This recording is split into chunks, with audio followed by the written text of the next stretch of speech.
Fala, Bikezone! É um prazer estarmos aqui mais uma vez e hoje um Fala Bikezone numa conexão completamente internacional.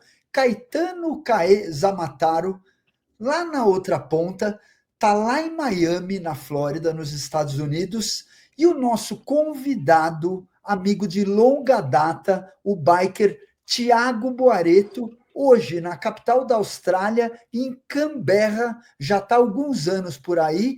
Tiago Boareto, um biker que começou desde novinho nas categorias andando aqui no Brasil, nascido em Santa Bárbara do Oeste, a gente já se conhece de longa data, e com uma jornada e uma história muito legal nos rolês. Muito legal tê-lo por aqui, né, Caê? Muito legal, Thiago. Pô, eu lembro demais de você da época do seu downhill, quando você arrepiava aí, Thiago Boareto, Santa Bárbara do Oeste. E agora eu tô sabendo que você está envolvido com a parte de bikes elétricas, do outro lado do mundo.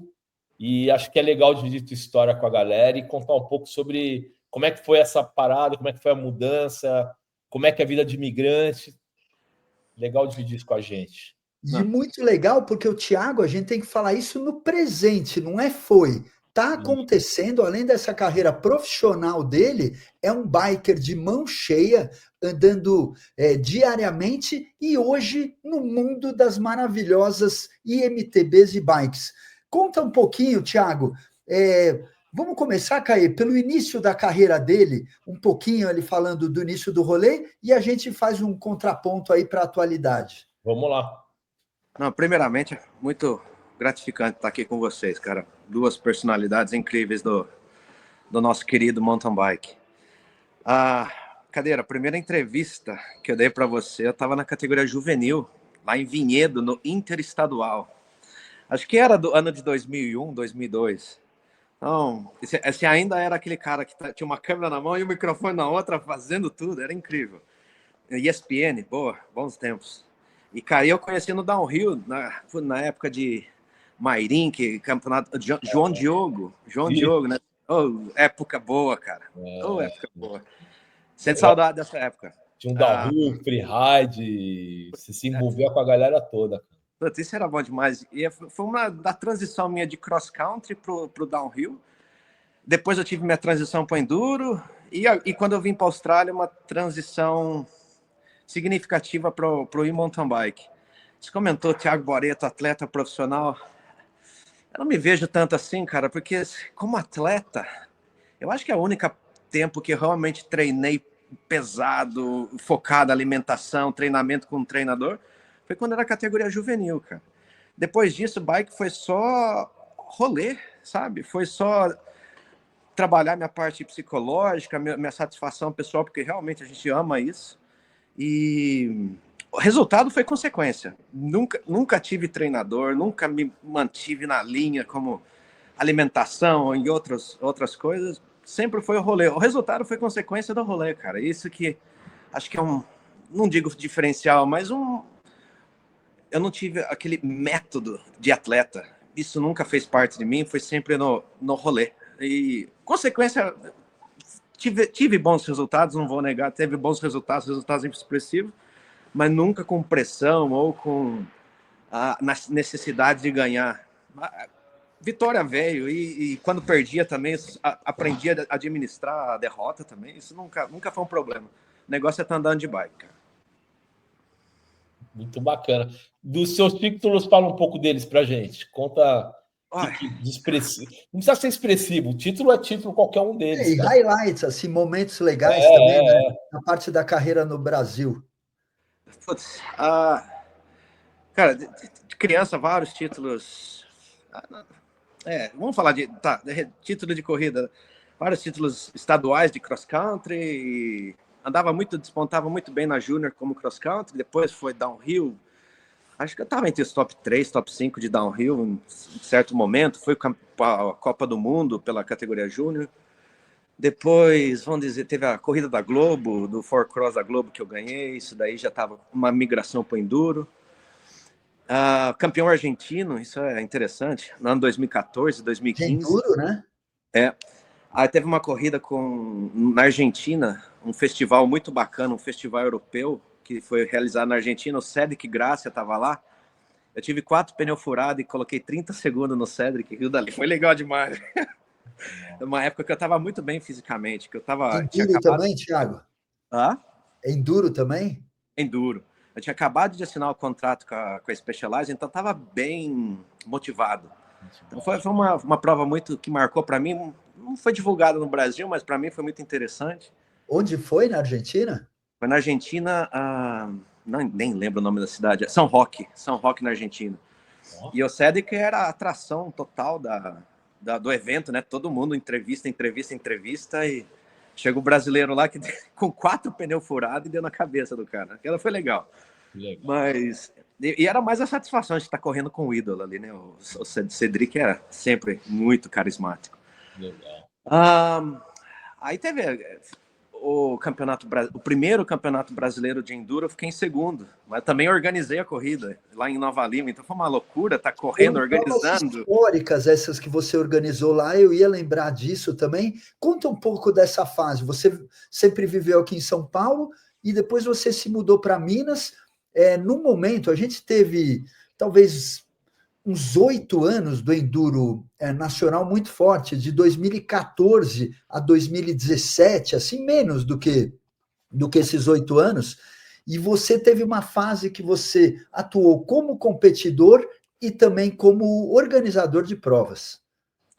Cara, eu fui correr a primeira vez em Minas, ali na região de Nova Lima, foi participando daquele Brasil Enduro Series.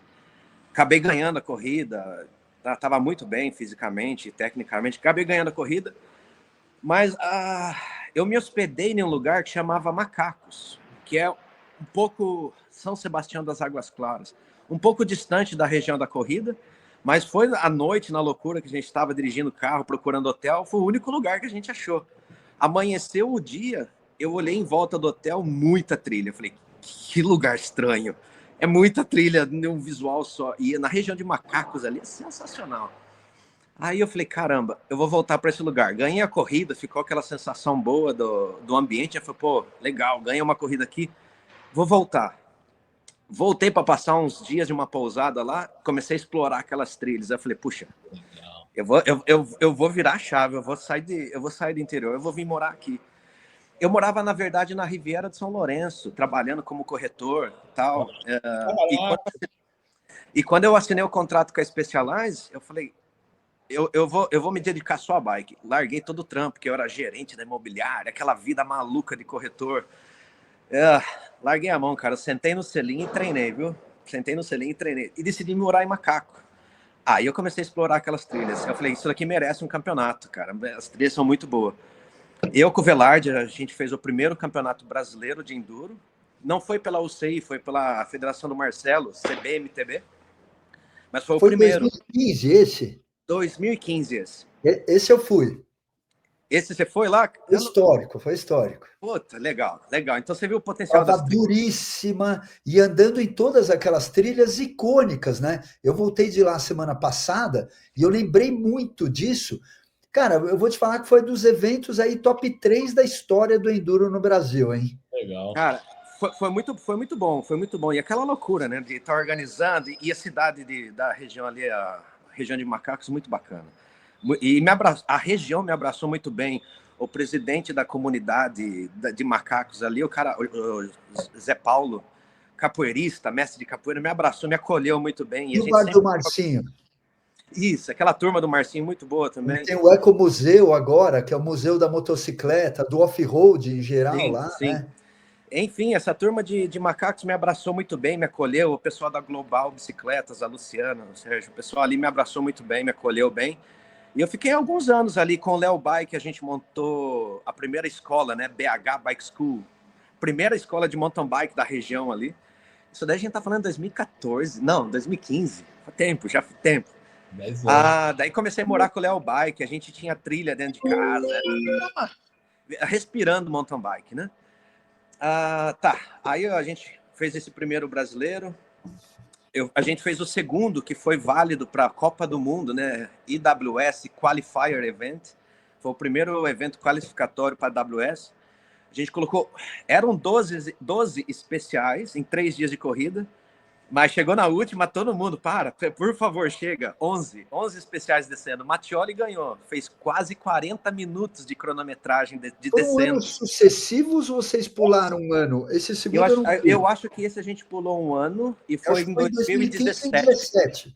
2017. 2017. E 17 você fez em Campos do Jordão também, um evento. Também. Eu fiz em Campos do Jordão a Brasil Enduro Cup. E daí teve uma outra em Nova Lima, em uma outra região, em outras trilhas, Tapete Branco, que foi muito legal também. Então foram diversas corridas. Teve uma em Mogi das Cruzes que a gente fez, foi um campeonato paulista de downhill na pista do Pico do Urubu, com avalanche. Sensacional. Pistas muito boas. A pista de Mogi das Cruzes é muito boa.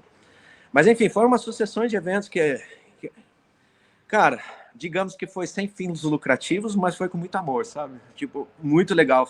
A emoção e a adrenalina de organizar evento é muito legal também. Imagina organizar e correr na mesma prova, né? Não deve ser. Cara, é complicado, mas quando você faz o que você gosta, cara, não falta energia, sabe? A disposição sempre tá lá. Você falou que essa descida aí era de 40 minutos?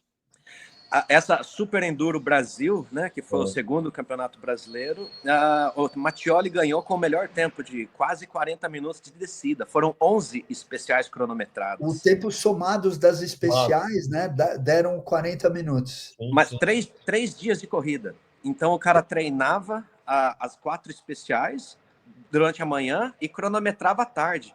Ou seja, no final das contas, eles fizeram 22 descidas. Foi sensacional, foi muito bom. Essa acho que foi 2017, e inclusive você colocou recentemente um vídeo num grupo que a gente faz parte. Thiago, aí o momento da carreira, virada de chavinha, estava no Brasil, o momento da tua vida, virou a chavinha, foi direto para a Austrália, como é que foi isso? Pergunta, né, cara? A vinda para a Austrália foi uma oportunidade de mudança de vida, literalmente, e eu agarrei como se fosse um bote de salva-vidas, literalmente.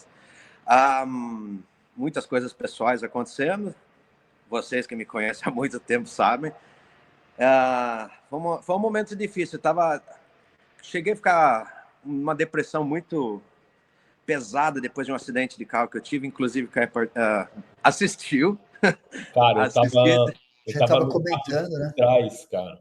Cara, e depois desse acidente eu acabei ilhado na minha cidade natal, Santa Bárbara, morando de favor na casa da minha tia. Uma depressão muito pesada e teve essa oportunidade. Vamos para a Austrália, vamos mudar de vida. Falei, tá, vamos. E agarrei com todas as forças. Como imigrante, vocês começaram a comentar no começo do podcast, você vem para a Austrália, você tem 2 tipos de trabalho, ou cleaner, que é limpeza de casa, ou construção civil. O marido da minha prima me falou, quando eu desembarquei do avião, falou, você quer trabalho? Eu falei, eu preciso, eu tenho $500 no bolso. Eu falei, tá bom, amanhã você vai trabalhar comigo na obra. Eu falei, tá bom, vamos embora, tô aqui para isso. Como chama? Servente de pedreiro carregando balde de cimento. Andares acima no prédio e andares abaixo. Era crossfit de 8 horas diária. Era fazendo crossfit o dia inteiro. E aquela vida de obra, ganhando $22 por hora e uma loucura total. Interessante falar que nessa transição, foram 3, 4 meses na obra, pegando pesado. Eu lembro que tinha um dia, eu estava voltando de trem para ir para a escola, né? Porque imigrante, você tem que estudar. Aqui na Austrália, você não tem opção. Você tem que vir como estudante, ou você é um gênio de vir com um sponsor e falando inglês. Já não era o meu caso. Eu estava como estudante, né, naquela transição. Eu lembro que um dia eu estava voltando de trem, eu rezei. Eu falei, olha, você sabe que eu estou dando o meu melhor, meu físico já não aguenta mais. Eu estou me esforçando ao máximo. Estou fazendo valer a pena aquela oportunidade que você me deu. Mas meu físico vai dar algum problema. Tá pegando pesado demais todo dia. Diariamente estava cansativo. E como eu estava na obra respirando muita poeira de cimento, eu estava tomando antibiótico 3 meses seguidos, tipo, muita sinusite. Porque uma coisa que acho que é legal falar, antes de eu começar no cross country, eu era um menino gordinho, 25 quilos acima do peso, com sinusite, bronquite, rinite e asma, usando bombinha. Nunca mais tive esses problemas depois que comecei a pedalar. Ou seja, a bike salvou minha vida quando eu era criança. Tipo, e continua salvando. Mas desde criança ela salvou minha vida com todos esses problemas respiratórios que eu tinha. Que ano você foi para a Austrália? Foi no final de 2018. Tá. Final, novembro, setembro de 2018. Aí eu, né, trabalhando na obra, né, e como eu estava te falando, rezando, falou, poxa, nesse meio tempo eu já tinha pedido trabalho em todas as lojas de Sydney, né? Em todas as lojas de Sydney, na região metropolitana ali, lojas Specialized, Giant, e eu falava, olha, eu tenho uma habilidade como mecânico e tal, com aquele inglês fajuto, visto de estudante, ninguém gosta de dar emprego para estudante. Eu falei, eu sou um bom mecânico, todo mundo fechou as portas. Ninguém nem abriu, né? Nem fechou, nem abriu. Aí eu lembro que tinha uma loja que eu sempre passava na frente, estava escrito Sydney Electric Bikes, uma portinha pequena, e eu com preconceito, eu falava, cara, eu não vou entrar nessa loja, eu não vou pedir trampo aí, Mas chegou uma hora que daí eu precisei encher um pneu de bike, cara, que eu tinha uma bike e tal. Cheguei nessa loja, você me empresta bomba? O dono da loja, Jake, meu tutor, que não posso deixar de lembrar dele, ele falou, já bravo, né? Aquele puto estresse. Vai lá na porta do fundo, lá é o workshop, aqui é a porta de entrada. Eu falei, nossa, que cara grosso. Aí eu fui lá, enchi o pneu, ele olhou minha bike, era uma Specialized que eu tava lá, e falou, bike bonita, bike legal. Eu falei, eu gosto de correr de bike e tal. Lancei a ideia para ele, falou, eu sou mecânico também. Quanto você paga para um mecânico arrogante, né? Tipo, quanto você paga? Não, depende de quanto bom você é, né? Aí já mexeu no ego.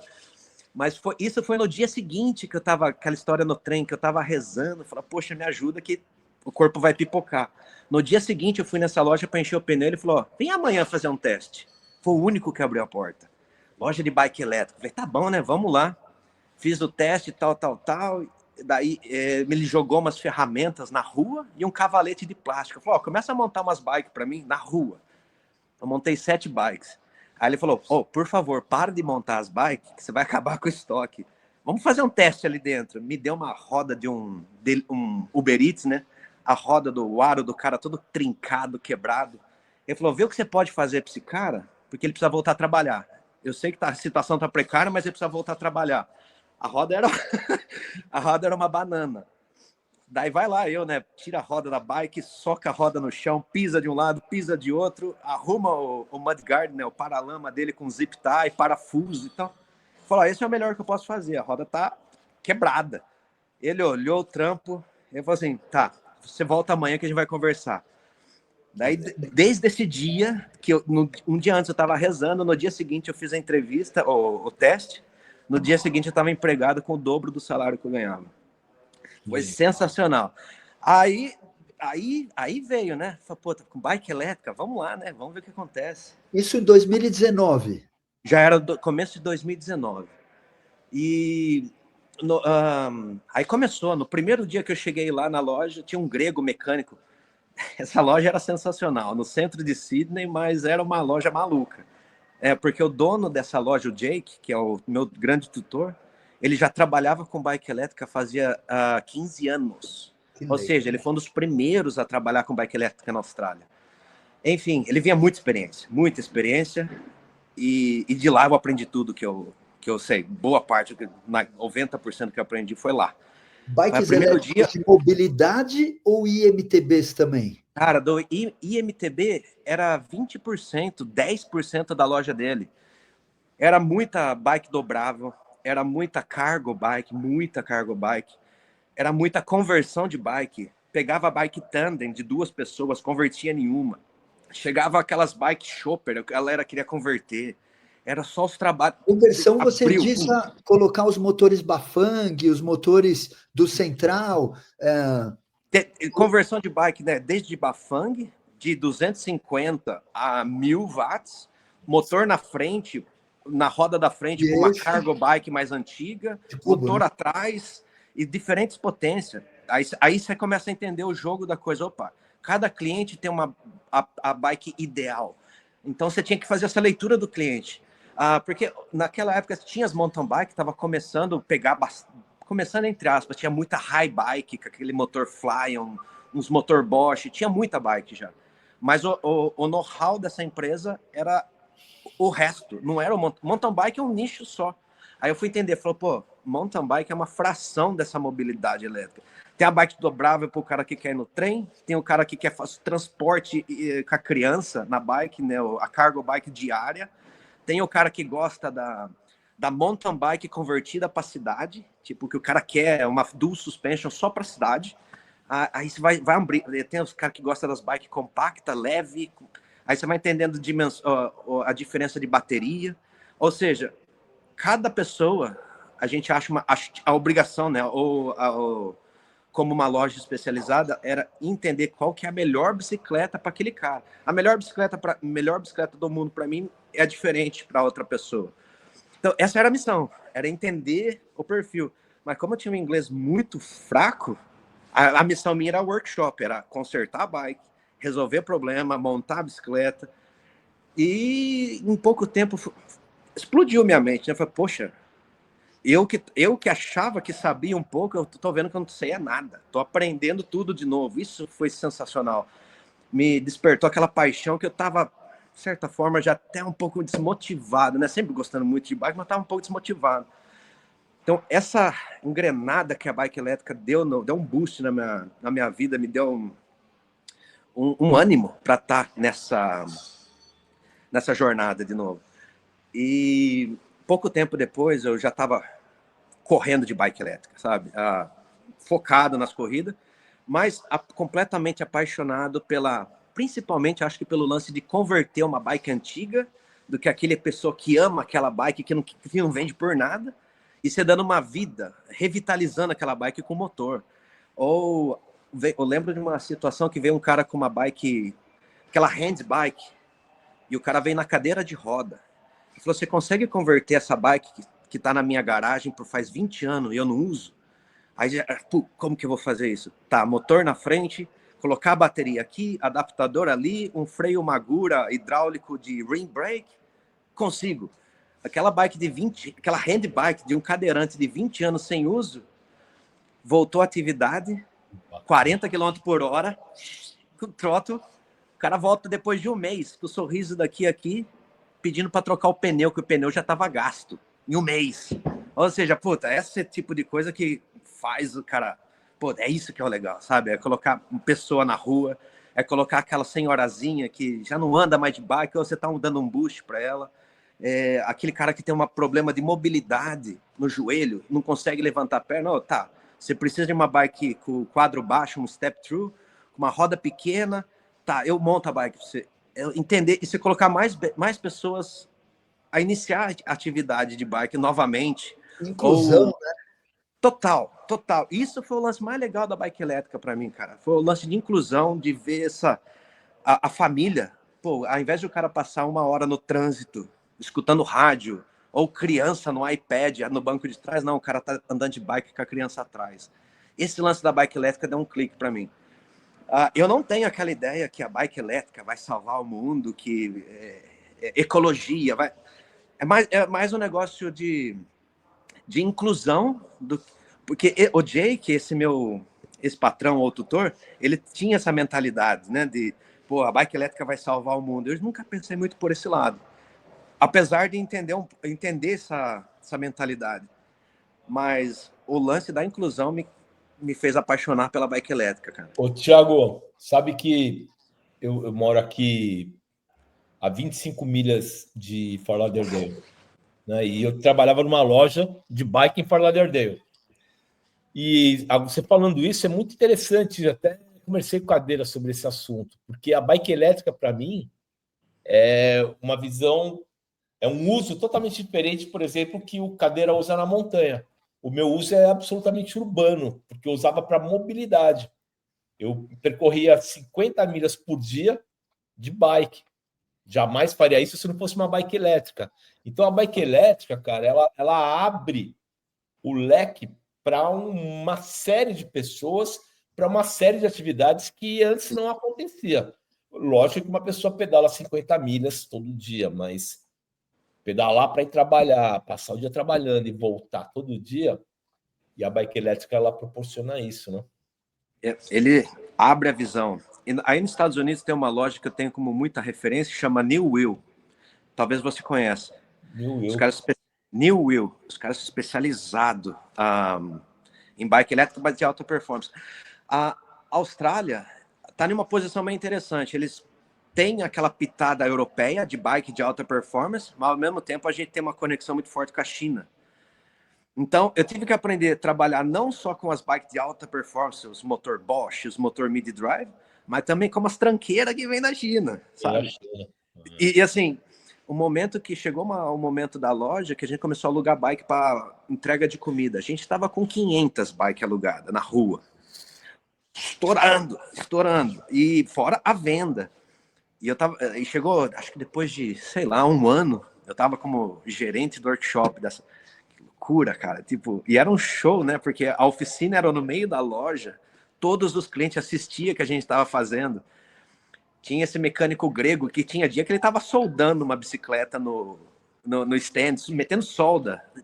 E cliente andando, comprando bicicleta. Aí, outro dia, a grinder, né? Tipo, a esmerilhadeira, cortando e adaptando coisa, porque era muita adaptação, né? Tipo, você tinha sempre adaptando alguma coisa. Então, a workshop nossa era como se fosse um show à parte, porque sempre tinha alguma coisa muito louca acontecendo no workshop. Tipo, não era como uma loja tradicional, que era aqueles negocinhos muito meticuloso, loja, como eu falo, oficina de Instagram, Era que é para gourmet, não, era cara, uma lá mecânica de verdade. Mecânica de verdade. E esse grego mecânico, cara, é um gênio, né? Com muitos problemas pessoais, mas um gênio. Quando eu comecei, no primeiro dia que eu fui lá fazer esse teste, esse cara tava do lado de fora da loja, cigarrão na boca, metendo, fazendo um monte de furo com furadeira, né?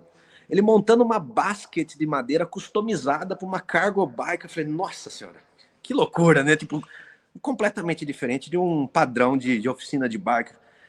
Mas aí foi a escola, cara. Aí eu caí de cabeça. 2019, eu já estava abrindo meus primeiros motores Brose, abrindo assim, né? Quebrando o motor para entender o que estava acontecendo. Né? Os motores Shimano, tipo, que tinha muito motor velho lá. Eu começava a abrir para entender o que estava acontecendo nessa. Alguém vai ter que aprender a me consertar essas coisas, não é só trocar motor, né? Hoje eu consigo consertar vários deles e várias marcas, mas foi aprendendo na raça, que não tinha vídeo de YouTube mostrando como fazer. Ah, faz assim. Não, é outra vibe. Tiago, você está falando de um mundo muito vasto e a bicicleta, ela já é um universo. E aí nós falamos de dois universos que caminham juntos, se cruzam, mas foram para vertentes diferentes, que são as maravilhosas e-bikes para mobilidade e toda a oportunidade da inclusão, e as fantásticas e maravilhosas, eu acho que é a coisa mais legal que eu montei até hoje em cima, que são as IMTBs.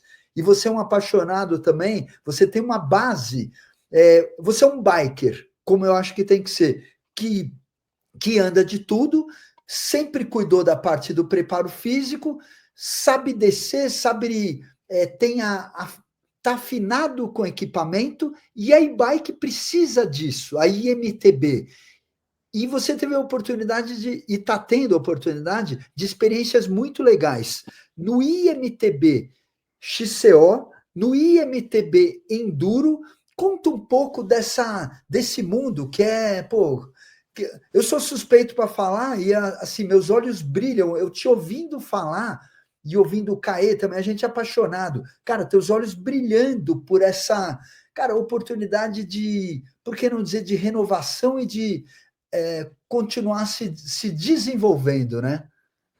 Cara, como você falou, em mountain bike, depois do mountain bike, é o melhor esporte que existe para mim. Consigo fazer coisas que não é possível fazer na bike normal. Consigo escalar algumas sessões que não dá. É fisicamente impossível escalar na bike normal. Mas comecei depois de toda essa deslumbre com a bike elétrica na loja, trabalhando, comecei a fazer as competições de bike elétrica. O primeiro Super Enduro, acabei ganhando, foi num bike park. Não, legal, tal. Quando isso? Data pra gente, só para... 2019, foi o segundo Super Enduro. É pandemia. Logo depois da pandemia. Não, então, 19 é antes. Perdão, foi antes da pandemia, 19, mas depois teve esse recesso. Aí eu comecei a andar para a marca de Bike Polygon. Aí começou outro tipo de corrida. Primeiro campeonato de enduro oficial na Austrália, peguei uma medalha de terceiro com o Josh Carson em primeiro. Cara sempre afiado. Ele sempre manda um alô para você quando eu encontro ele. Cara não comete um erro correndo de bike, extremamente meticuloso, muito bom. Enfim, aí comecei a me profissionalizar, né? Apesar de já estar, Master B, teoricamente, eu ainda estou na categoria Elite de bike elétrica. Tá com Participei de campeonato. Tô com 37, cara. Como eu te falei, nossa primeira entrevista. Todos, hein? Cara, a gente tava na juvenil. Não, em 37 correndo a Elite, é isso? Na 88, perdão, 88. Sou de 88, continuo correndo Elite aqui. Então, títulos nacionais eu já tô com 3. Eu tenho a camiseta de campeão australiano. Que legal. Que bacana, cara. Fiquei campeão australiano de enduro. Claro que os top, tipo o Ryan Quist, que é campeão de foi campeão do mundo ano passado de MTB, Ryan Gilchrist, anda para IEG, né? Ele tava correndo push bike, bike normal, acústica. Ele não tava na categoria, tava faltando o Mick Hanna, o primeiro escalão não tava. Não, mas mérito. Continua. O mérito continua igual. A medalha tá em casa, não tá com ele, né? Exatamente. Daí teve, que nem você falou, aí eu corri cross country, peguei um terceiro lugar também. Tem coisa mais sofrida do que correr de IMTB cross country, e ainda mais a regulamentação na Austrália, com o corte a 25 km por hora. Cara, a coisa mais sofrida que eu fiz até hoje na vida foi uma prova de IMTB com corte a 25 km por hora. Cara, essa corrida que eu fiz de cross country, mesmo cortando a 25, o circuito era tão técnico que não doeu nada no sentido do corte do motor. Mas explica e descida técnica. Explica para quem está ouvindo que não tem esse conhecimento, o que quer dizer isso? Assistência à IMTB, cada país tem uma regulamentação. Então, a regulamentação europeia que a Austrália segue é o assistência do motor elétrico, né? E ela não tem acelerador. Você pedala e o quanto você pedala, ela te traz potência junto, né? Corta a assistência a 25 km por hora. Estados Unidos, a regulamentação 20 milhas, que é 32 km por hora. Brasil hoje, que a regulamentação a gente está fazendo, a minha bicicleta corta 45. Não tem nada mais legal no mundo que andar sem cortar, né? E aí, quando eu vou fazer prova, eu coloco ela para 32. Aqui no Brasil, a gente está seguindo a regulamentação americana nas provas de 32 km por hora. Só para explicar para quem não tem a experiência com bike elétrica, Cadeira, eu acho que é válido a gente explicar isso. O que quer dizer isso? O que a Cadeira está falando? A Cadeira está falando que a bike chegou nos 25 por hora, corta assistência. O motor para. A partir daí é tua perna. Então, se o cara do teu lado tiver 28 por hora, tua perna vai ter que meter 28 numa bike elétrica, que já é uma bike mais pesada. E é sofrido, porque a bike elétrica ela não foi feita e não foi projetada de jeito nenhum para funcionar sem motor. Exatamente. Além disso, né, de quando ela corta 25 km por hora, o motor em si, ele tem uma resistência muito maior do que uma bike sem motor.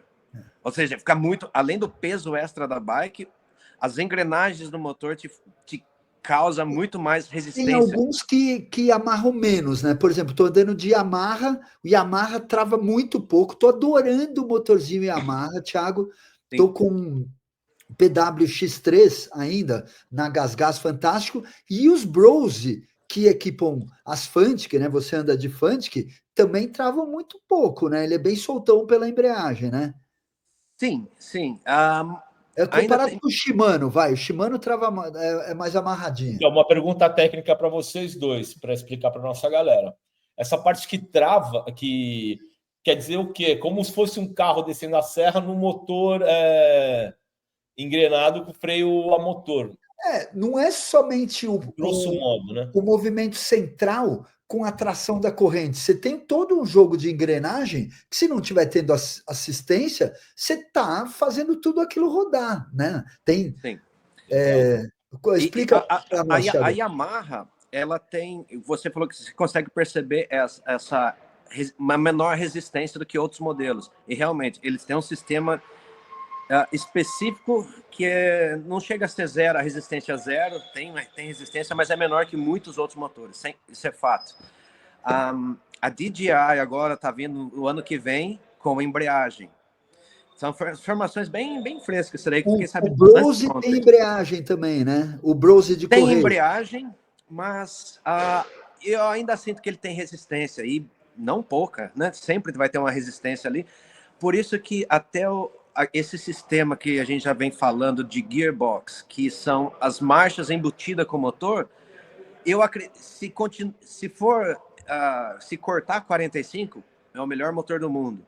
Mas se continuar cortando a 25, nossa, a resistência dele vai ser enorme. Porque são muitas engrenagens para estar pedalando e jogando em cima.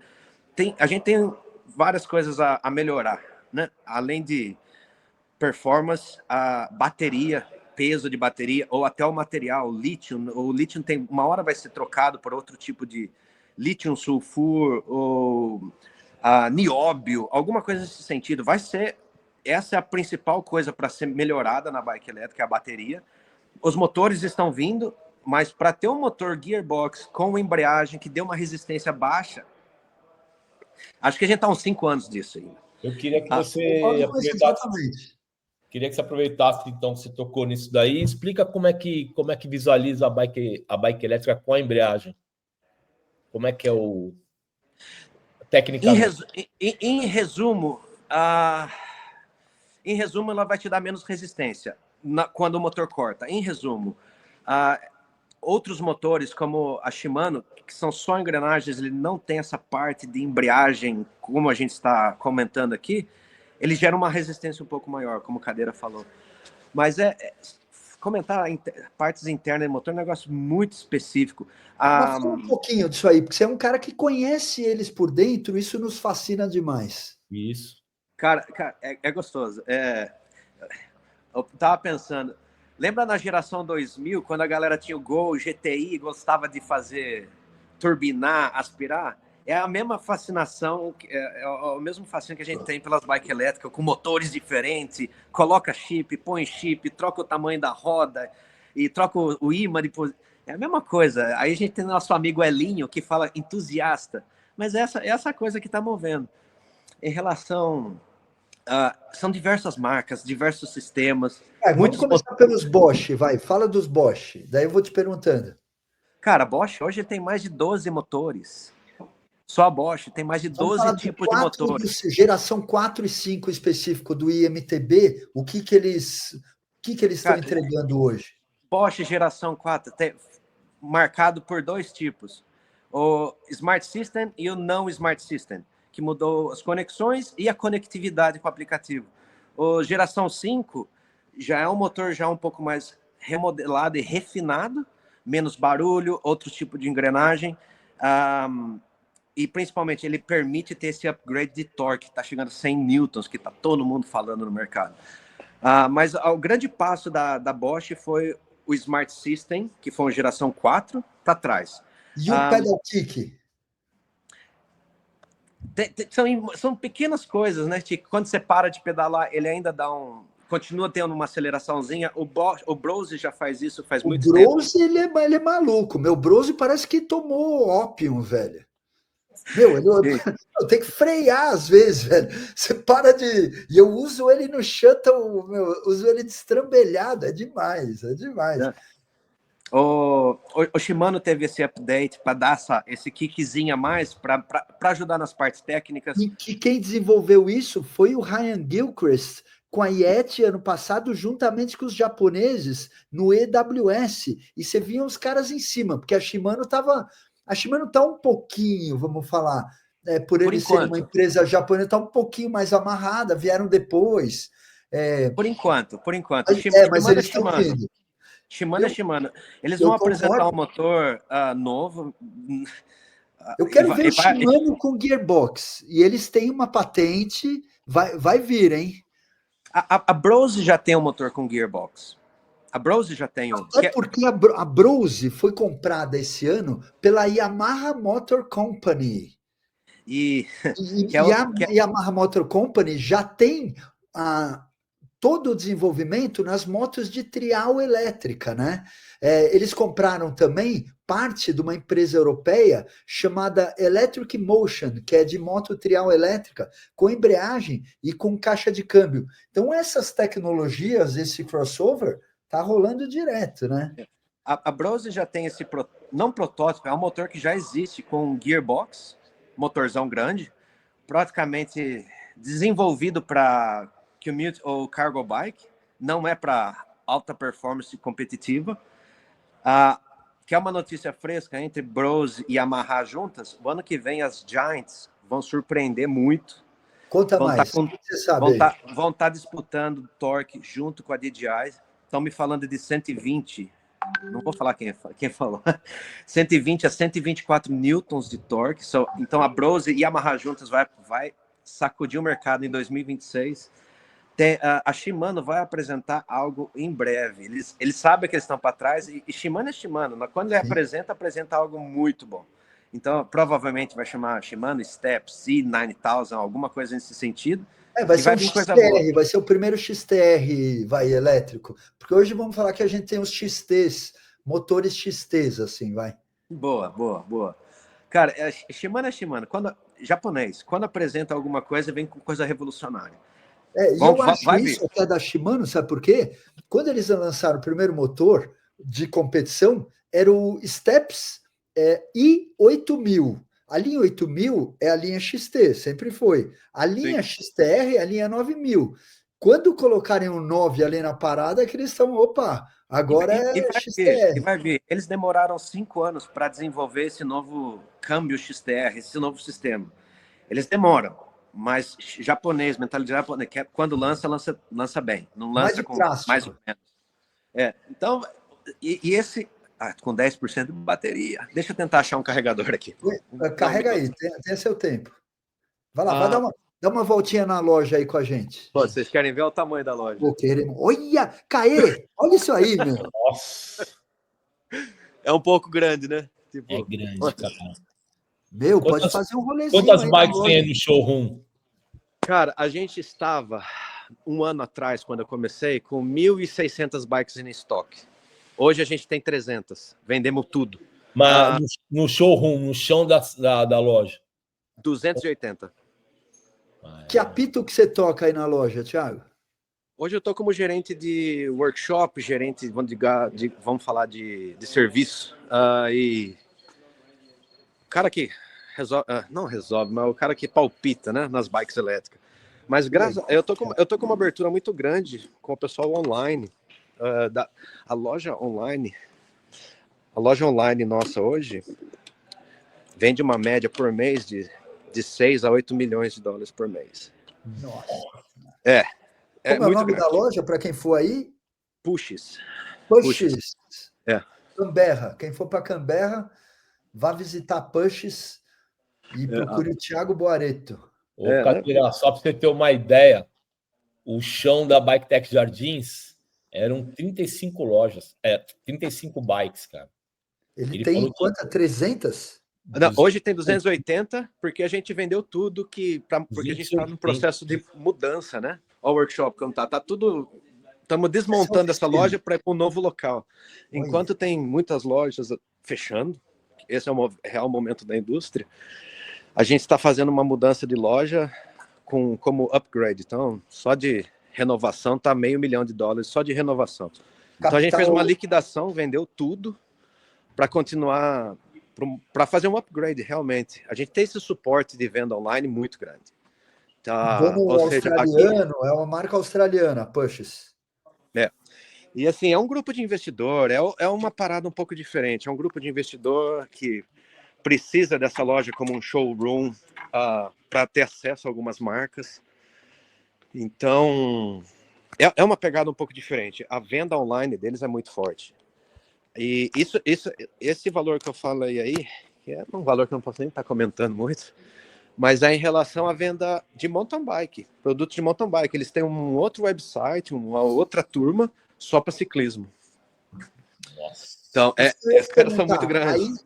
Aí na loja vocês têm todos os tipos de bike? Como é o cardápio? Aqui é muito, na minha opinião, né, é um pouco limitado. A gente tem muita mountain bike, muita road bike. Deixa eu ver só um minuto. Deixa eu só ver se tá carregando. Tá carregando. Vou ter que trocar de posição aqui, senão vai ficar sem bateria. Pô, agora deu bom. Olha lá, quem sabe faz ao vivo, né, Caê? Legal demais. Olha lá, olha as ruas de Canberra ali atrás. Eu falava isso. Demais, meu. Ô, tio, Fala mas Bikezone é internacional, né, Caê? você imagina 280 bikes no chão. Quer Não, dizer... em caixas tinha 1.600. Porque o que aconteceu? Covid, problema de estoque, super estocaram a loja, achando que ia continuar aquele boom. Foi o que não aconteceu, despencou. Enfim, eles ficaram com super estoque. Hoje, contando as bikes na caixa e as bikes no chão, são 300 apenas. De 1.600 para 300 em um ano, venderam 1.300 bikes. É bastante. Mas estamos tentando como é que está o readaptar. mercado hoje aí? O mercado hoje da indústria da bike ainda está um pouco oscilante. Porque no Covid, jogaram muita bike nova para todo mundo, e todo mundo que não estava pensando em comprar uma bicicleta comprou. Ou seja, depois do Covid, muitas pessoas deixaram aquele cliente que deixou de comprar bike nova, porque todo mundo tinha uma bike nova em casa. E muita gente nem usou essas bikes. Esse é o lance da bike elétrica. Com essa rotatividade de tecnologia, a galera, como eu te falei, aquela galera do golzinho turbo, aspirado, sempre estão querendo inovar, sempre estão querendo um motorzinho mais forte, ou fazer um upgrade de display de um Bosch Puri, um Kaio, que são de um outro display com visor maior. Então eles têm um público que é muito interessante para a indústria da bike, e que eles sempre estão atrás de inovação. Eu fui competir o ano passado o campeonato mundial de enduro. E o campeão de enduro... Europa, né? Você foi para Europa. Itália.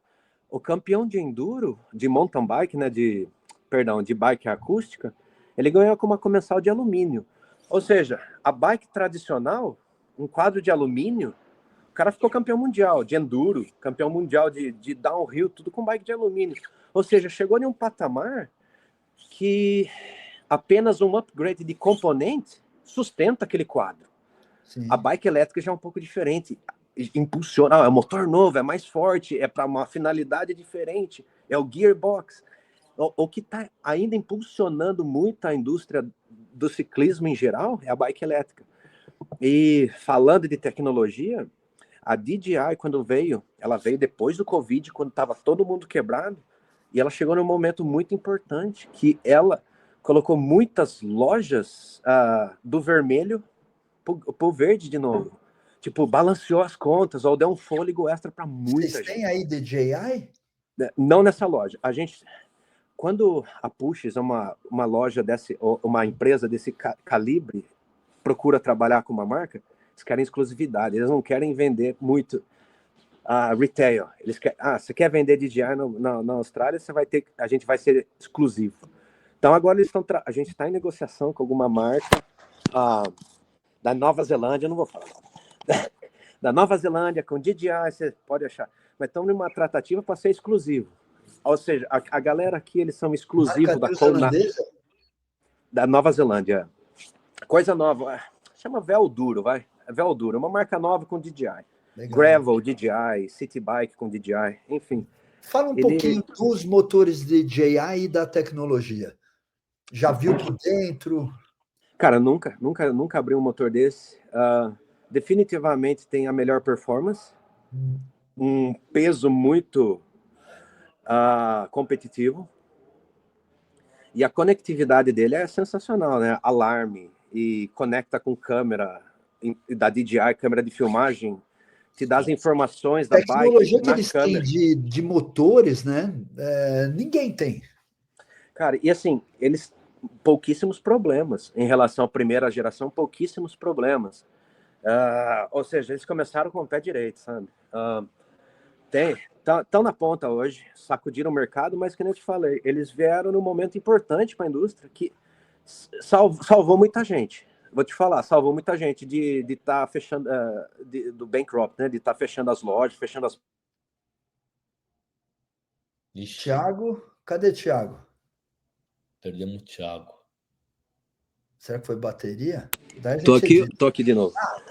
Recebendo ligação o dia inteiro, cara. Tá, desculpa aí. Bom, quem sabe faz ao vivo, a gente não vai nem editar isso aqui não para mostrar. Tá escutando? Vamos falar.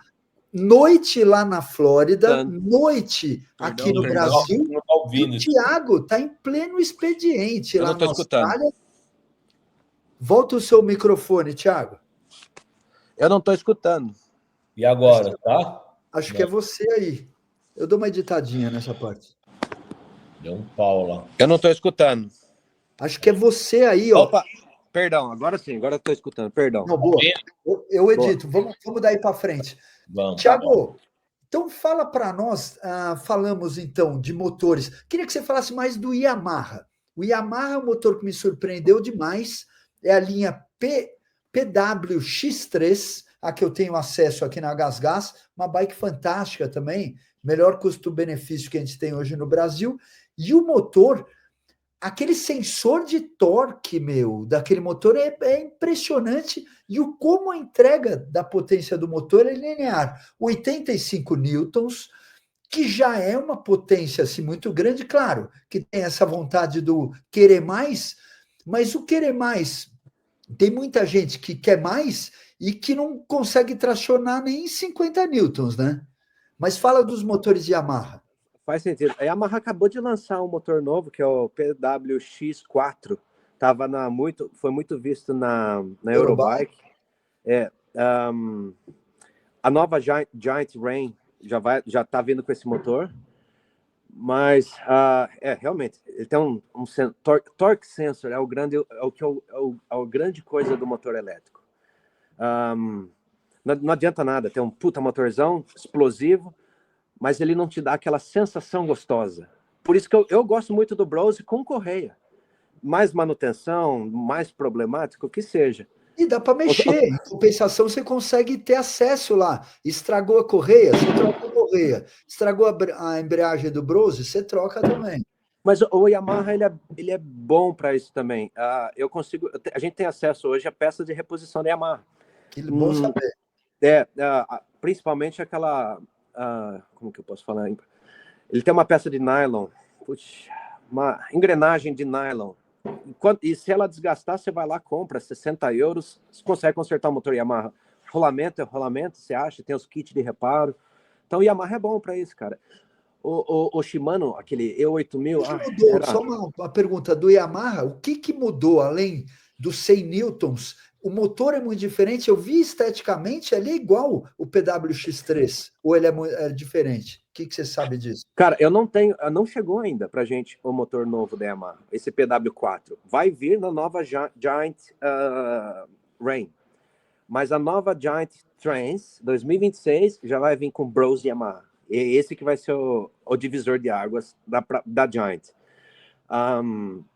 Mas esse motor novo aparentemente é um display maior, uma visibilidade mais interessante, com mais informações no display, mais conectividade, que esse é um dos lances. Como eu te falei, o torque sensor da Yamaha é muito legal, que ele te dá uma sensação muito boa, uma sensação natural de estar pedalando uma bike, diferente de um bafangzão. Bafang é legal, mas Ah, um mas pouco bastante sem quadrado. sensor de torque eu acho meio paia para andar, para te falar a verdade. Então, eles são mega empresa, muito, muito bem conceituada, talvez a maior empresa de motor do mundo, mas ainda o lance de sensação. Por isso que eu estava falando antes de cortar, o motor Brose que com correia, ele é mais suave. Tem um torque sensor sensacional, junto com a correia, que já dá um smooth, né? Dá uma sensação mais redonda para todo suave. o sistema, mais suave, e fica gostoso, cara. Tipo assim, eu gosto muito do Brose com correia, apesar de não ter os 100 newtons, de não ter os 120 da Tem DJI. 90 newtons, pelo amor de Deus. É bom, mais E que isso. eu vou dar Para performance, se você quer correr de bike para ganhar, hoje o standard é 100 newtons plus. mas ao mesmo tempo, às vezes num power stage, lugares muito técnicos, ou, por exemplo, os Sertões Mountain Bike, o que eu acabei vendo?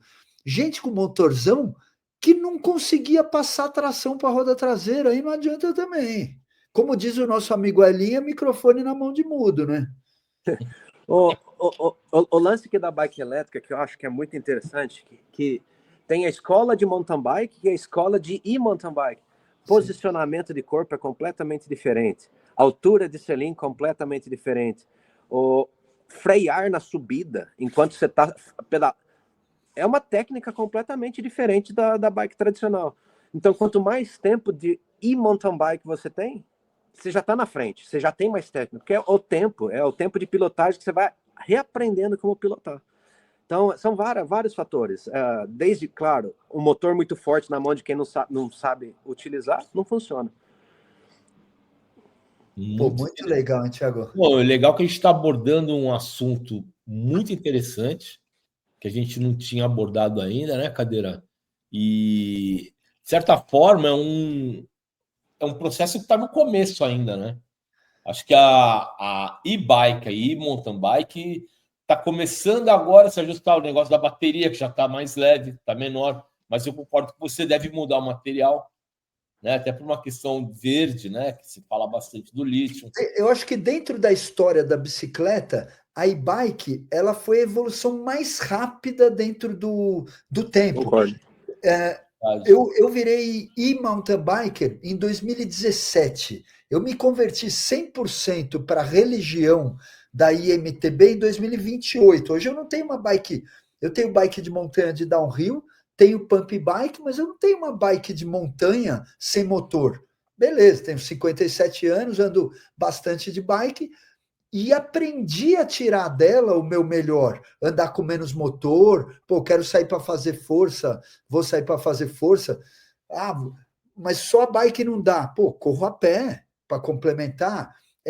Então, ela trouxe uma oportunidade e tirou outras, né? Porque não é igual o rolê, mas ao mesmo tempo ele amplificou geral as oportunidades, né? E sem querer mudar o foco, mas você vê como o cara é mais velho que eu, né? Eu falei para você. O cara anda de bike elétrica desde 2017. Provavelmente a bike elétrica foi lançada no finalzinho de 2016 para Não, as 2017. primeiras bikes elétricas, o primeiro motor de bike elétrica da história é um motor Yamaha, 30 né, anos já. que é dos anos 2000. Eu andei a primeira vez de bike nos anos 2000, acho que 2008. Só que já tinha Yamaha e Bosch nessa época. Cara, eu trabalhando nessa loja em Sydney, eu tive a oportunidade de trabalhar com motor Yamaha de mais de 25 anos. Mid-drive. Detalhe, bateria pequena, eu fiz um teste da bateria, estava mais de 90%.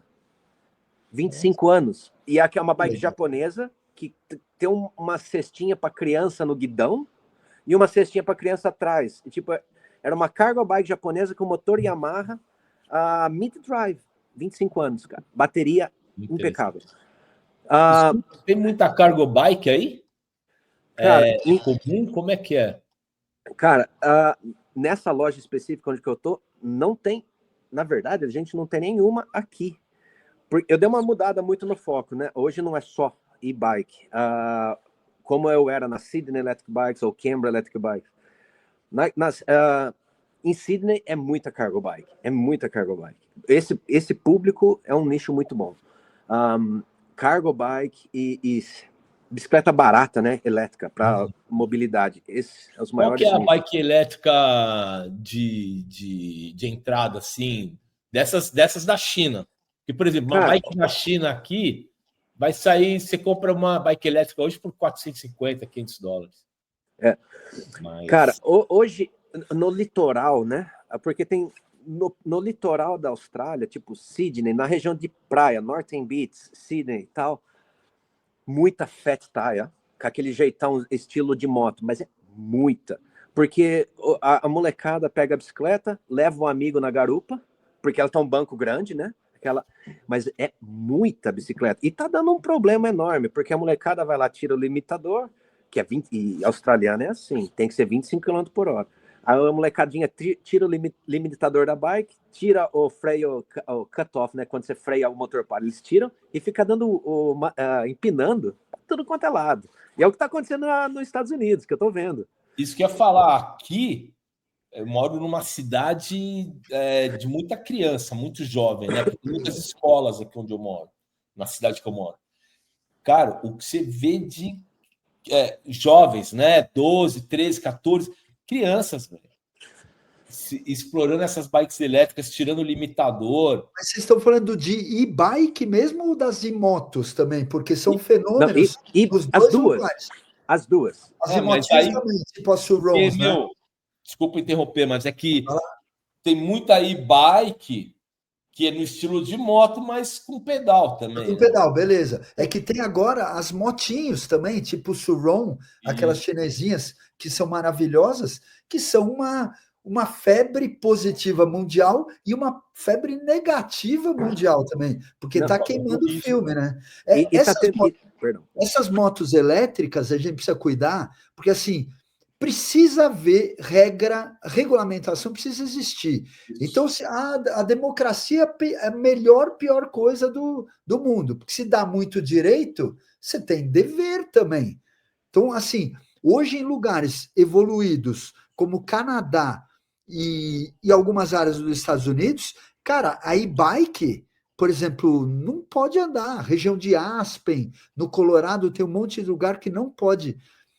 IMTB na trilha, Canadá ainda também tem lugares que não pode. Compensação, Europa já está muito mais, mais democrático o negócio, né? Mas, Cadeira, aproveitando que você tocou nesse assunto, eu acho muito bacana abordar isso. Você está falando de o lado bom e o lado ruim. O lado ruim é muito ruim. Realmente. Não, porque que acontece? Os pais não são ciclistas. Não tem noção. Não tem noção. Então, os moleques eles estão correndo risco de vida. E os motoristas aqui nos Estados Unidos também, porque liability, responsabilidade é um negócio muito sério. Tem alguma coisa pior do que um filho de um pai sem noção? Acho que não. Né? O pai dá uma bike dessa para o filho sem instrução e sem acompanhar, sabe? Eu acho que é muito isso é um assunto que vai dar bastante pano para manga que você levantou, muito bem levantado, Cadeira. Aqui a gente tem um fenômeno da mobilidade urbana, né? Então, na cidade de São Paulo, moro na Cantareira, mas, pô, vou para São Paulo trabalhar tal, e as coisas. Cara, é impressionante ver. Eu não ando mais de motocicleta na rua e de bicicleta na rua não tenho vontade de andar também, não, mais, velho. Gosto de andar na montanha. Você vê as ciclovias, como é que tá? Claro, tem horário, dá para andar, a gente sabe se comportar, mas virou um zoológico, né?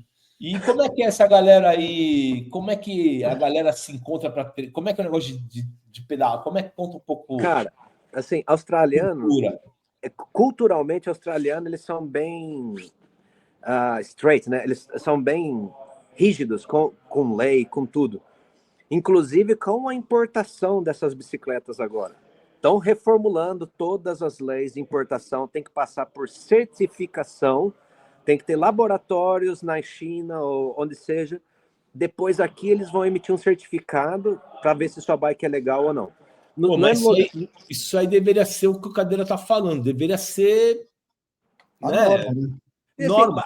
A certificação aqui não significa 25 km por hora, porque tem diversas categorias, que nem essa Suron, que são uma voltagem muito, uma potência muito alta, mas ela vai ser certificada, mas somente para uso em propriedade particular. Ou se ela tem seta, se ela tem placa e ela é licenciada, ela pode andar na rua. O que não acontece, o que essa molecada tá pegando essas motinhas e tá atacando terror. Mas não é, eu não vejo. Eu fui na praia de Sydney semana passada em Bondi. Eu vi várias Surons na rua com crianças de 12, 13 anos, acelerando. Uma reputação muito má para a cidade, mas tem muita das fat tires, né? Que eles andam com os amiguinhos, mas é molecada de 14, 15 anos dando wheelie para todo lado. Isso daí tá queimando muito filme da e-bike em geral, mas a polícia tá fazendo propaganda na televisão, como se fosse na Globo daqui, diariamente.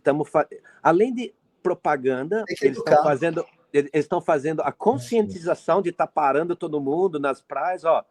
Nessa faixa de pedestre, você não pode nem cruzar pedalando, você tem que descer da bike e atravessar. Eles estão fazendo a conscientização, estão colocando na televisão e, se necessário, já estão começando a multar, prender bicicleta, porque de 4 anos, cara, a gente tá falando de 3 anos para cá, essas fat tires deu um boom, explodiu. Eu tenho um amigo meu que tem uma loja de bike brasileiro, Juliano e o Yuri, são brasileiros, amigos que eu inclusive deu o primeiro trabalho para eles. Tipo aquela ST-73, que é tipo, parece uma motinha. Tipo isso. Elas são legais, né? Mas eles têm vamos dizer, as versões genéricas dela, motor bastante, que vai até 1.000, 1.500 watts.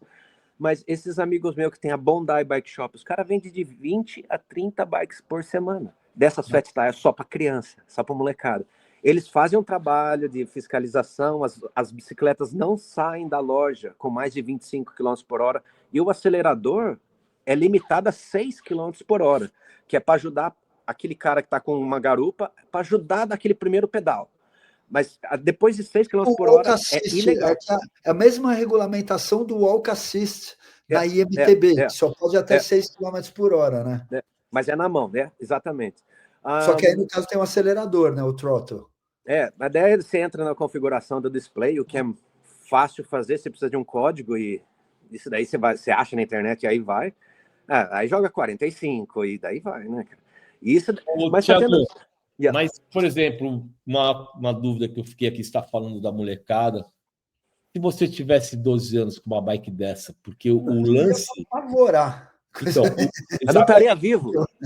O lance é que aqui nos Estados Unidos, na Austrália, é diferente do Brasil, o poder de aquisição. Aqui uma bike desse padrão não é um negócio absurdo. Então, qualquer um pode ter, né? Qualquer um pode, exatamente. É muito mais fácil do que a nossa geração, Caê, ter tido uma Extralight. Nem todo mundo da nossa geração, né? Graças a Deus nós tivemos acesso. Eu conheço um monte de gente que só viu o Extralight. É isso aí. Né? E hoje vira colecionador, tal, tem esse frisson por ela por causa disso. De essa história da realidade. Então, só importante, complementando, que o problema da segurança, eu não jogo a responsabilidade nas crianças. Não. O problema é o que você está falando, o problema é cultural, o governo tem que incentivar a educação para depois cobrar. Então, concordo plenamente. Porque, assim, é fácil nós hoje falarmos, né? E eu me pego muito numa fase madura na vida, numa fase, ser humano pensante e evoluindo, né? Eu me pego muito com a minha cabeça de hoje, mas sem lembrar da transformação que eu tive. Quando eu tinha 14, 15 anos de idade com um negócio desse, ia ser o terror. Eu ia ter sido preso, sem dúvida. A gente ia se matar. Não tenho orgulho de falar isso. Então, eu não responsabilizo as... Tenho um orgulho. Não, mas, tio, você não tem culpa. É tua característica, cara. Até que está na montanha até hoje. Não, mas e ainda mais nós, né? A geração que foi, geração punk, né? Não, Mas é interessante isso e precisa mesmo. Precisa de educação e precisa de conscientização. E é uma mais parte um do que a gente está brinquedo fazendo aqui. mais legal que essa moto. Tem um brinquedo para uma criança. Não Sensacional.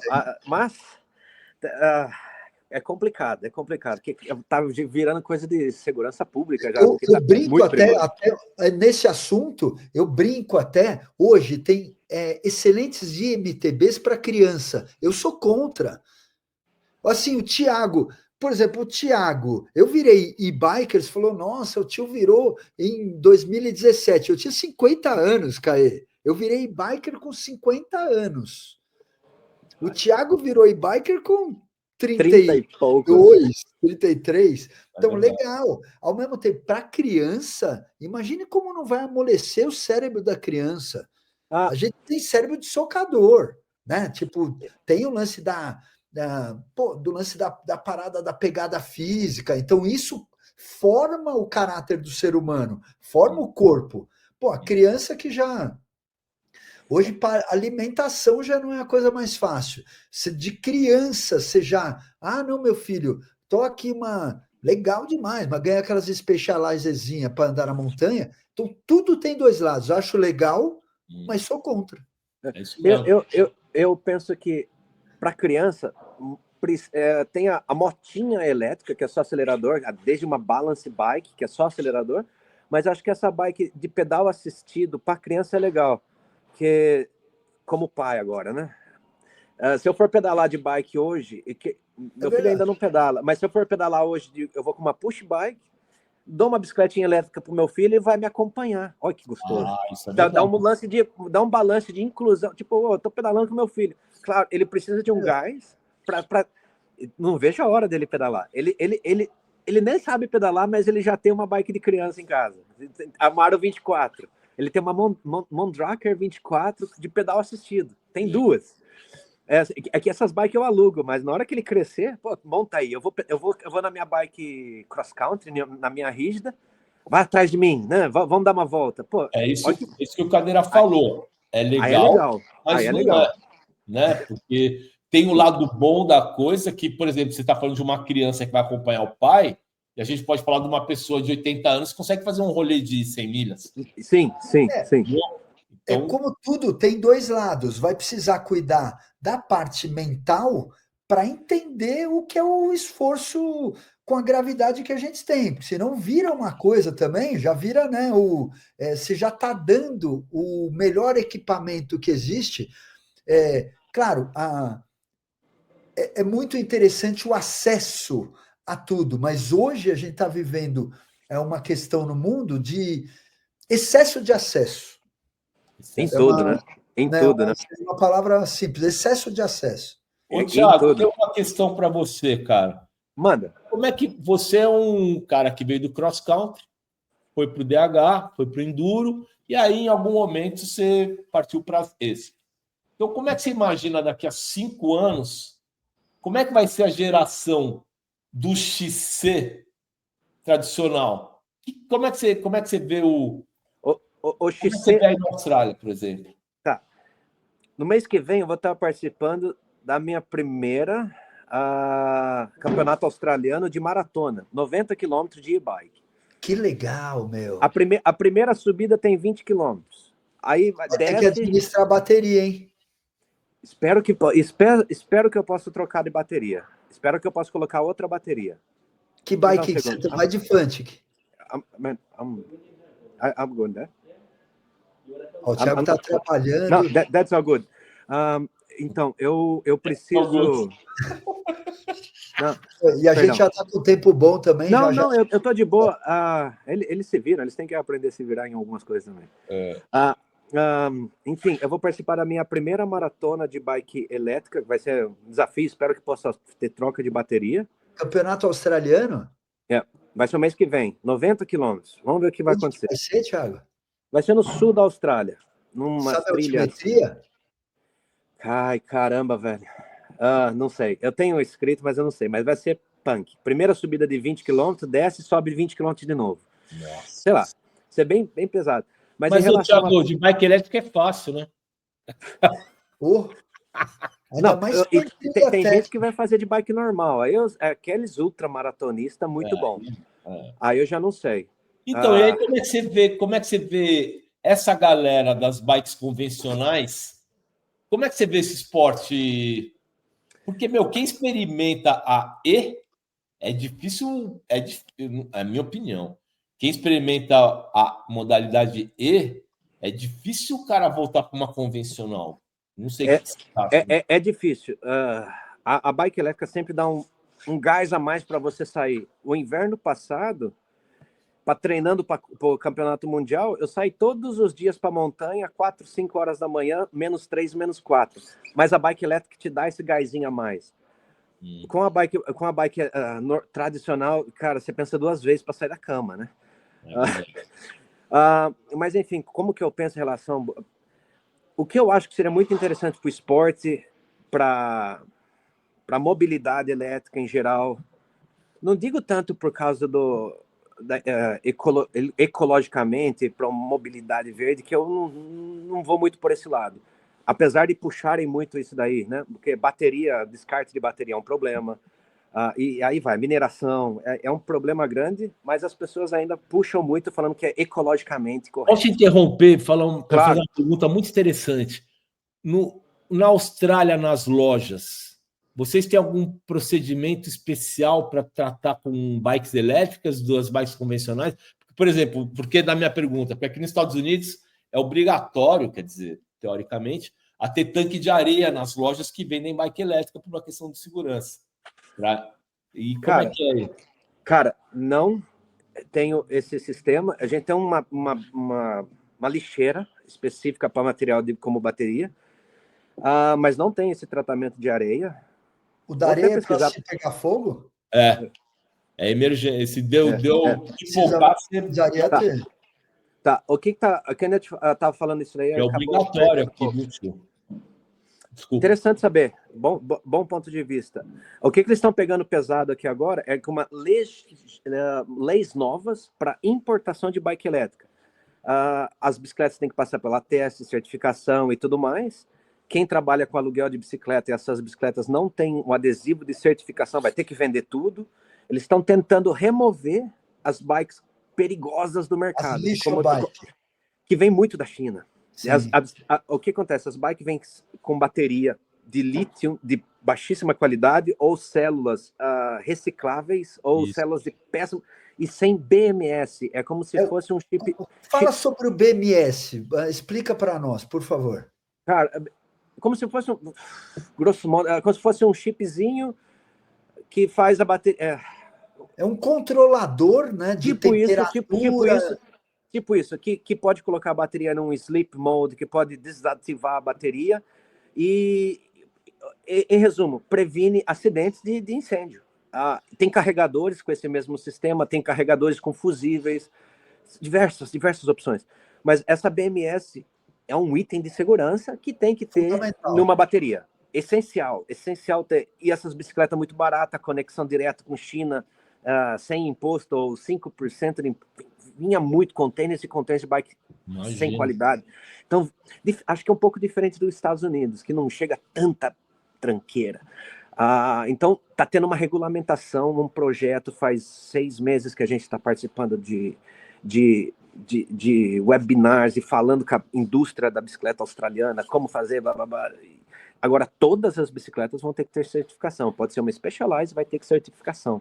Tem que passar por um sistema, testes, tem que vir com report da Europa ou report da China de teste UL, enfim, com diversos, se a certificação americana é um outro tipo de report, não é a europeia, é a americana, aí ela pode ter mais potência, mas elas têm que ver uma certificação de segurança, e aí, com esse report, eles vão fazer um teste aqui na Austrália para te dar a certificação. Enfim, estão pegando mais pesado nesse sentido, porque teve muitos acidentes, cara, de incêndio. Muitos. A gente tem os números nos documentos. É muito acidente de incêndio. Por isso que eu falo, o próximo passo é melhorar a qualidade de bateria. E por falar em próximo passo, seus próximos passos, você falou dessa maratona de MTB que você vai disputar, outros campeonatos, como é que você se vê para frente também. E fala um pouco da tua família, né? Tua esposa é brasileira, tem um filhão, conta um pouquinho para nós. Cara, em relação a... Como eu te falei desde o começo, eu não me vejo como atleta profissional. Eu só pedalo por prazer. Um profissional atleta. Eu profissional acordo, piloto, vai.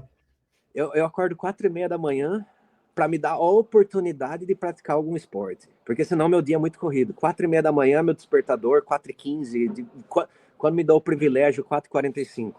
Mesmo no frio.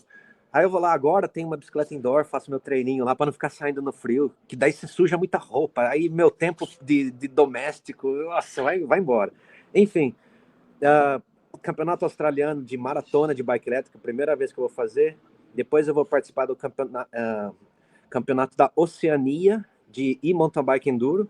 Semana seguinte, campeonato australiano de enduro de novo.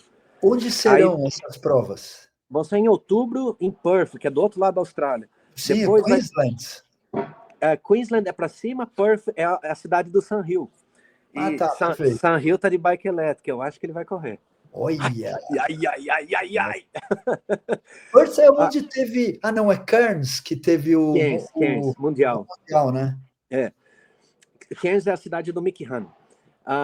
Agora, essa Melrose é a cidade do Troy Brosnan, essa região aí.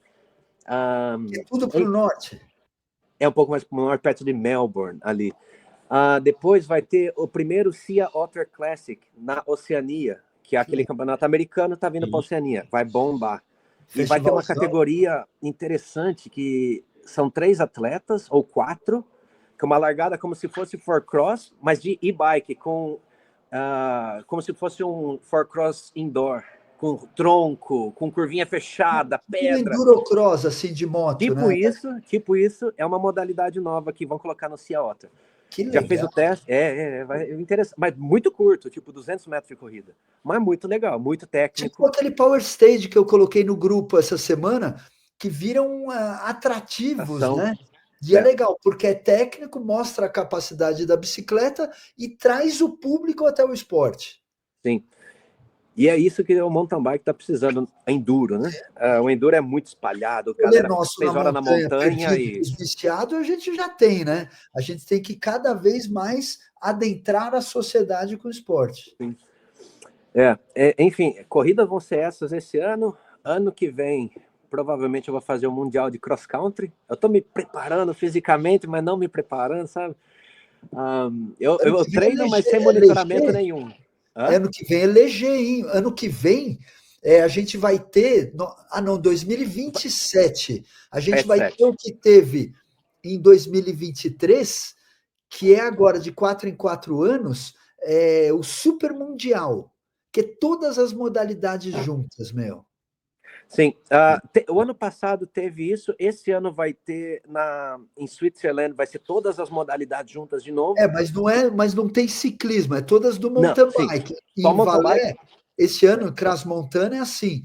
O que eu mencionei foi o que teve na Escócia, que é o Super Mundial, que tem pista, as modalidades de road bike, IMTB e mountain bike também. Esse ano é um Mundial de mountain bike com tudo. Só mountain bike e pump track.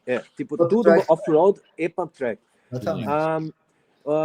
Mas ano que vem vai ser em Val de Solé, muito legal, e vai ser só mountain bike. Só mountain bike.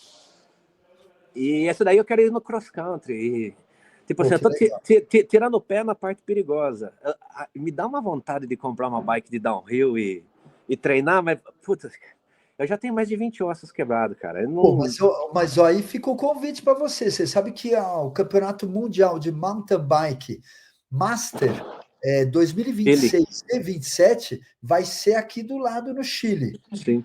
E eu estou com essa missãozinha, vou encarar. Teoricamente, se eu participar do Mundial, eu tenho que trocar de categoria, eu não posso correr Mundial de elite, Senão eu tinha participado dessa de Cairns, ia ser legal ver os brasileiros lá, mas não tem objetivo, mas ainda eu quero correr uns Mundial de bike elétrica.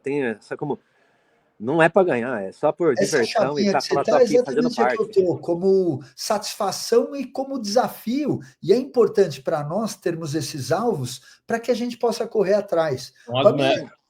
Para mim é uma desculpa, entre aspas, é claro, eu adoro todo o processo, mas é uma desculpa para eu literalmente correr atrás todo dia. Né? Eu tenho Sim. falado isso muito com o Caê, do lance da consistência, do fazer sempre, né?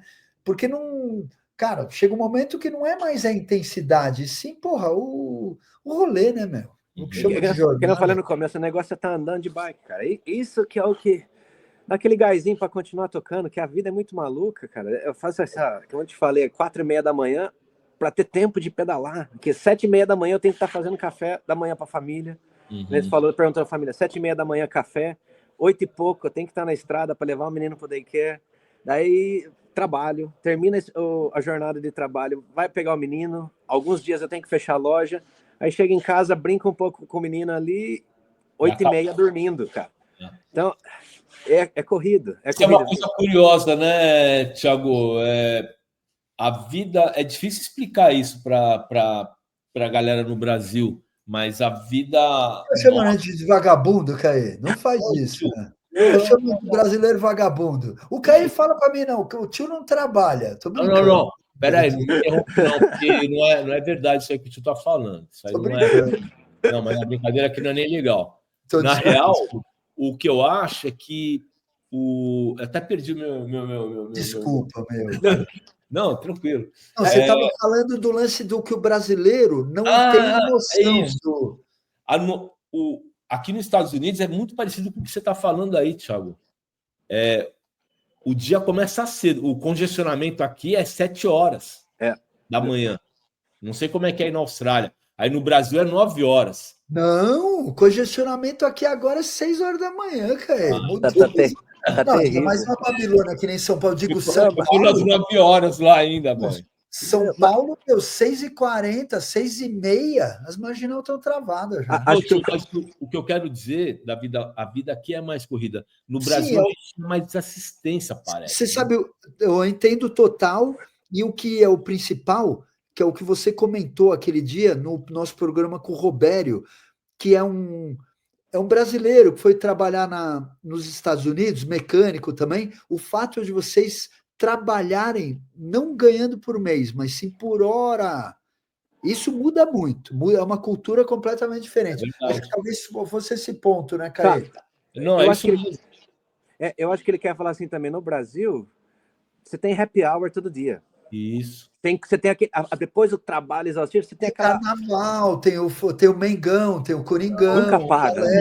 Cara, tem a galera. Tem a mundialização da sociedade. Essa confraternização entre brasileiro após o trabalho é diária. Aqui, eu não tenho. 8:30 eu tô dormindo e australiano não é muito disso. Até tem o happy hour, mas a galera vai uma vez por semana. Tipo, não é brasileiro que todo dia, sacou? E não tem essa assim, passa lá em casa, né, velho? Não. No Brasil você passa, né, meu? Você vai na casa do cara, é cultural. Eu tô aqui no. É menos festivo, né? São países de cultura anglo-saxana. Eu tô aqui em Canberra faz 3 anos. Eu não tenho nenhum amigo para falar, vem aqui em casa. Sabe? E assim, em Canberra, em Sydney eu tinha alguns amigos, mas boa parte deles eram mais brasileiros, que eram um pouco mais chegados. Em Canberra, cara, eu entendo exatamente o que você está falando. Entendo exatamente. Assim, então, o bom que para mim, como eu consigo me focar um pouco mais. Assim, eu preciso de foco. Se tiver essa vidinha de happy hour todo dia, eu perco o foco. Eu tenho isso daí, pessoal. Eu preciso estar mais focado. Eu preciso de algum. Também. Eu parei com essa vidinha de happy hour. Alguns objetivos, tipo, não é ganhar, mas é ter um objetivo. Eu quero ir para aquela corridinha, eu quero fazer isso, aquilo, para me motivar. Porque se começar happy hour, eu sei onde que eu vou parar. Eu tenho isso daí como intrapessoal meu. Mas já em relação à família, né, Thiago? Molecão meu, em espanhol a gente chama Joaquim. Em português é Joaquim, né? Mas não chame ele de Joaquim, senão minha mulher mata você. Joaquim? Não pode falar que é Joaquim. Não, tem que falar Joaquim. Joaquim. Mas a esposa é espanhola? A esposa é mexicana. Mexicana, que legal. Mexicana e australiana, né? Ela tem as duas nacionalidades. Meu filho é australiano, mexicano e italiano. Eu peguei meu passaporte italiano, eu dei italiano para ele. O menino tem 4 anos, fala 3 línguas, espanhol, português e inglês, e tá fazendo o francês. E com 3 passaportes. Eu não tenho nada de herança, mas é o que eu posso dar para ele, entendeu? Você se vê ficando por aí? Como é que você se vê? Eu adoraria voltar para o Brasil. Não posso. Não posso. Como a gente está falando, o ritmo brasileiro é diferente e eu preciso de um ritmo australiano no sentido conservador, segue as regras, não vai fazer besteira que aqui as leis aplicam. Pouco muito. Aqui tem que me ter manter uma focado. disciplina para não desbundar, concordo. Cara, eu tive muitas altas e baixas no Brasil e eu sei, aí não é o lugar para mim. Eu tenho que estar focado aqui. Aqui, eu não sei nem se em outro lugar no mundo, cara. Daqui seria para Nova Zelândia, algo assim. Tipo, fica quieto na sua, faz o seu trabalho, cuida de família e é o foco. Que não posso. Família e trabalho, cara. Me dou o privilégio, graças a Deus hoje. Não tenho problema com bicicleta, tenho um monte de bicicleta. Eu posso, qualquer marca que eu pedir, me dá uma bike, os caras vão me dar. Gosto muito da Fentic, porque eu tenho um bom relacionamento. Mas olha, se eu pedir. E não é nem questão de resultado. A indústria da bike aqui é 10 vezes menor que a indústria da bike no Brasil. Tipo, a população daqui é 10 vezes menor.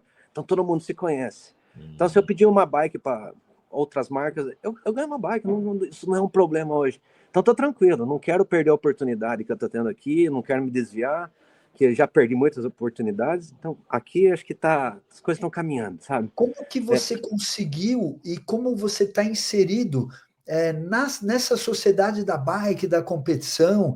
Eu já encontrei alguns estrangeiros, australianos, e que viajam, que te conhecem, né? Eles te receberam legal, assim, como é que é um estrangeiro, né, brasileiro, mas dentro do universo australiano da bike, da competição, assim?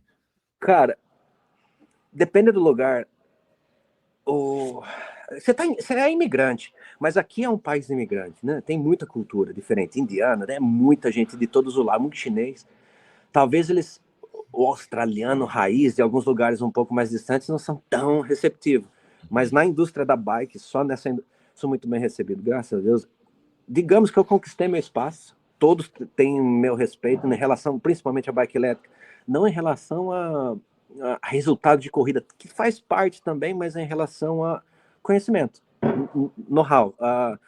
Tem muita marca hoje que está pedindo assessoria, marca grande, pedindo assessoria de como certificar a bike deles, com as novas legislações que estão pedindo. E a marca grande, cara. Eu falo, os caras estão por fora do que está acontecendo, porque essa bola de neve está acontecendo, os caras... O que eu faço? Eu falei, calma, não é tão assim. Pega isso, pega aquilo, vai te custar tanto, vamos resolver. E os caras pedindo assessoria. Tamo aí, eu conquistei o respeito, né? Assim, de uma forma muito, sinceramente falando, honesta, muito, muito, muito bacana. Não foi só correndo, foi trabalhando, literalmente. Tem uma espaço, que a indústria de bike é pequena, que de certa forma, no final a gente conhece todos os representantes das marcas, as distribuidoras, e no final o Thiago, o brasileiro, no final todo mundo conhece, porque é pequena a indústria. Que legal. E tem esse espaço, tem esse espaço, sou bem recebido, sim, não posso falar nada, não posso reclamar. O espaço que eu tenho hoje aqui, principalmente nessa loja, nessa grande empresa, tô tranquilo, não tem nada para reclamar dos caras, sabe? São culturas diferentes, tem que se adaptar, não tem, como eu te falei, não tem amigo que vem em casa, é diferente, cara. Mas talvez seja esse sistema que eu preciso para continuar focado. Legal. Pô, parabéns, Thiago. Que legal, né, Caê? Muito admirável. A volta por cima que você deu e tá aí. Admirável. Estou orgulhoso de você. Cara, eu falei, segurando esse bote aqui como salva-vida, porque já me conhece, né? Já me conhece, Thiago aqui já não foi fácil. Sempre construí muito, de repente sobe e desce. Quando a gente se viu nesse acidente de carro, eu tava cansado, Caio. Cansado no sentido de, puta, mais uma vez. Vamos lá. Como que se levantar agora? Cada vez vai ficando mais cansativo. Esse episódio especial era... A gente não estava junto, cada um... A gente estava numa estrada indo para uma corrida da TV Globo, do Forex da Globo. E era no sábado da corrida, do Qualify. Então, porra, era 6 horas da manhã, se eu não me engano, alguma coisa assim, e na minha frente aconteceu um acidente. Ah, Aí que eu parei, fase. porque não tinha opção, foi na minha frente, cara. Quando eu desço, eu falo, caraca, o Thiago, velho. Se não me falha a memória, foi no ano seguinte ao ano que você havia ganho. Isso, exatamente. Na verdade, um ano depois que eu tinha ganho essa corrida ao vivo, Foi eu 2 caí e anos. quebrei a clavícula. Ah, Fui tá, embora, perfeito. não Foi no 2 treino, anos foi no ano depois. seguinte. Mas assim, não estava com condições. No final das contas, acho que bater o carro foi o melhor do que poderia ter acontecido, que já não estava em condições psicológicas de estar numa pista, metendo salto e. Não, Mas, já. Thiago, isso é uma coisa que é até legal pontuar, que Como a vida é, né? já Sei, foi, sei. e você superou, velho. É isso. Você deu uma volta. Porque da última. Ó, eu não te vejo, então, desde esse evento. Vamos falar que é 7 anos, eu não lembro. Mas Seis, seis para sete. a última imagem que eu tenho tua presencial foi um acidente numa estrada. E agora eu tô vendo um cara, um profissional muito respeitado dentro da sua área, na bike, na Austrália. Porra, é admirável. Eu tô orgulhoso de verdade. Não, vamos falar que, como eu te falei desde o começo, ganhar corrida, ou tá no esporte é legal, mas ganhar corrida não é meu foco. O negócio é estar focado na minha vida mesmo e cuidar de filho e dar uma boa educação. Ganhar corrida ou participar, consequência, sabe, de estar bem ou não. O legal é estar andando de bike. Isso me mantém são, me mantém bem espiritualmente. Tem nada melhor do que sair 4, 5 horas da manhã. É minha aventura diária de ir pro mato com a minha lanternona lá, ver os cangurus pulando nas bicicletas. Sempre tem os cangurus nos teus vídeos, muito legal, Cara, velho. tem muito Teus canguru. Assim, invocados, né, velho? cara, num rolê de madrugada eu vejo 100, 200 canguru. É assim, é muito canguru cruzando a trilha. Então não pode ir muito rápido, tem que ir na moral. Mas assim, tá com essa conexão no meio do mato, farol, é minha aventura diária, de noite. E assim, 7h30 da manhã, poxa, eu já fiz meu rolê de bike, já subi a montanha 2, 3 vezes, já vi um monte de canguru. Meu dia já começou bem, sabe? É isso que me mantém andando, né? Me mantendo na trilha. Mas o dia só começou, e eu já tô feliz, né? Aí o resto é Pô, consequência. muito legal, hein, Thiago? Um Fala Bike Zone especialíssimo, uma Oh, conexão internacional nossa, Caetano Caesamataro, lá em Miami, na Flórida, nos Estados Unidos. Tiago Boareto, em Canberra, capital da Austrália. Eu, Luciano Cadeira Lancelotti, aqui na Serra da Cantareira, e esse Fala Bike Zone, né? Contando muito da história, da cultura das rodas e essa grande paixão que a gente tem. Inspiracional e muito legal esse Fala Bike Zone, contando desse universo fascinante das bicicletas, das nossas amadas MTBs, e a gente convida cada um de vocês para vir conosco nessa jornada nossa da cultura dos rolês, né, Caê? É isso. Primeiro, antes de me despedir, eu queria agradecer a sua disponibilidade. Como o Cadeira falou, você está no começo da manhã aí, né? Teu dia está começando. Uma coisa interessante sobre a nossa reunião aqui, eu estou de camiseta regata, o tio está de camiseta comprida e você está todo encapotado. Deve estar um pouco frio aí, né? Diferente do que está aqui, por exemplo. Como é que está o frio aí? Thiago, agora já deve. obrigado. Mas foi um prazer, cara. Um bate-papo gostoso, compartilhando um pouco a experiência, coisa de vida também, trajetória de vida. O frio. Agora deve estar 4 graus.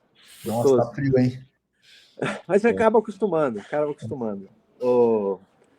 Inverno no hemisfério sul e verão no hemisfério norte.